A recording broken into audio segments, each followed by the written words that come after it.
one, it's Mrs. Deans here. Have you enjoyed the story of the Lighthouse Keeper's Lunch so far? Well, this week we are continuing working on that story. For your speaking and listening task this week, I thought about doing a bit of drama and something called hot seating. We've done that in school before. It's where you become a character.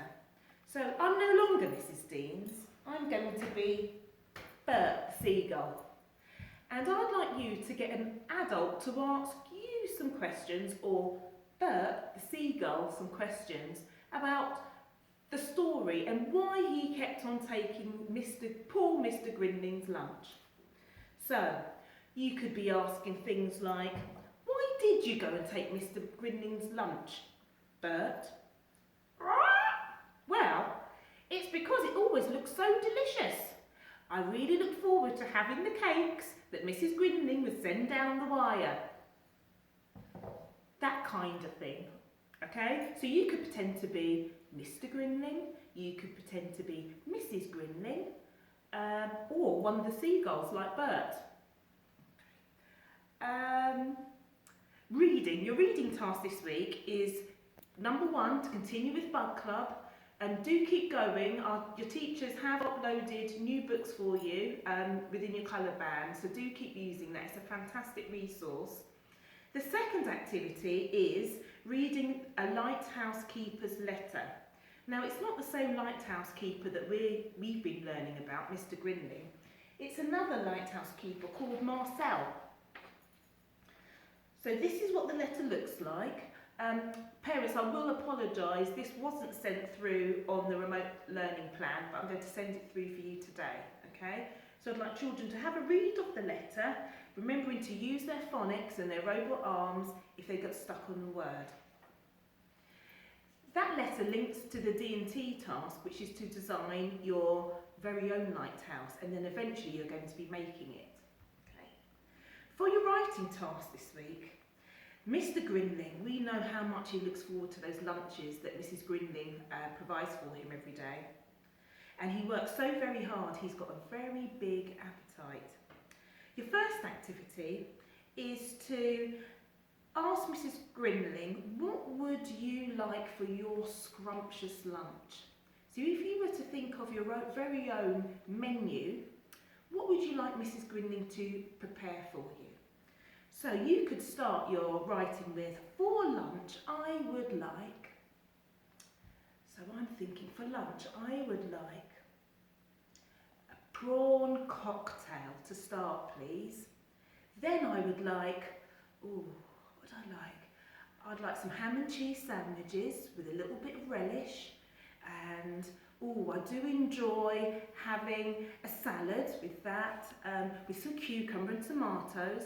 And then thinking about a really scrumptious pudding that you could put on. So if you could write that menu of what you would like Mrs. Grinling to prepare.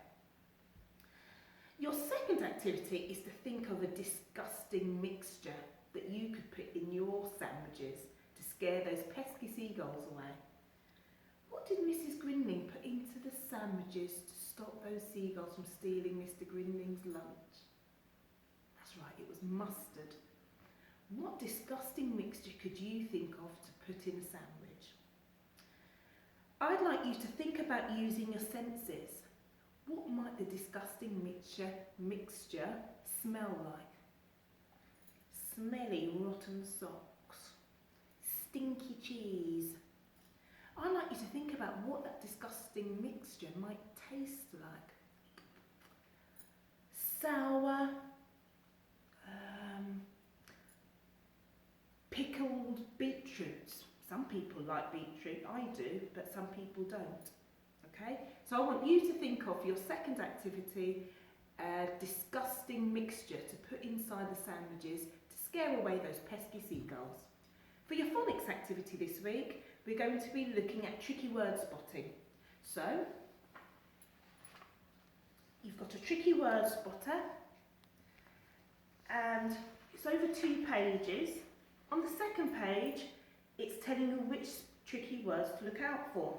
So it's the tricky words Mrs, people, there, called, Mr, looked, asked and could.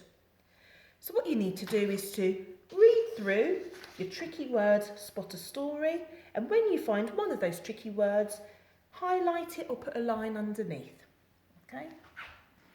Your other activity is to have a go on phonics play with the flashcards. How many of all of those phonemes that we've learnt in school can you remember and recognise? If you don't get all of them right, have another go and see if you can do better the next time. Try and beat your own score. And then for your maths learning this week, we're going to be continuing on working on those numbers to 100. Now, you're going to be practicing counting numbers in tens and ones and learning to use a place value grid. So I'm going to show you what a place value grid looks like. Now, I feel like Carol Vorderman. Ask your parents who I mean. She's somebody that works on Countdown. So this is what a place value grid looks like. You've got tens in one column, and then you've got your ones in another column. So if I wrote down this number, and 2. So this number has 4 tens and 2 ones. Okay, so that number is 42. 42 has 4 tens and 2 ones. You'll also be looking at seeing how many different 2-digit numbers you can make using some number cards. So, get rid of that for you. So if, for example, you had the numbers 2, 5 and 7, how many 2-digit numbers could you make? I could make the number 27, has 2 tens and 7 ones. I could make the number 25, 2 tens and 5 ones. I could make the number 52, and so on. How many different combinations of 2-digit numbers can you make? Your other activity is to look at using different representations of numbers in tens and ones. So for example, if I had my part-part whole model, remember 2 parts come together to make one whole number. If I had 40 in this part and I had 7 in this part, what would my whole number be? 40 and 7, when you put them back together, it would make 47. Okay, so you're going to be also looking at using bricks and sticks or base 10 to represent a 2-digit number. So, for example, if I drew, oh, I've got some base 10 here.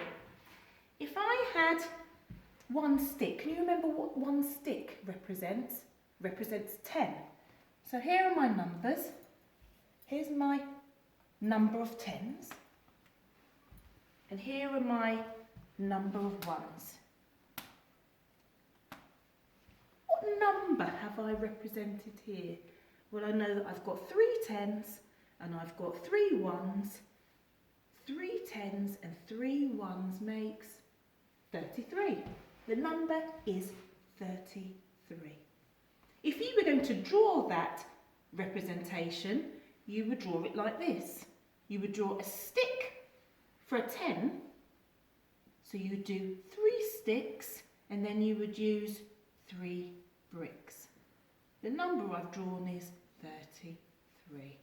You're going to work on looking at representations of numbers in tens and ones. Thanks, Year 1.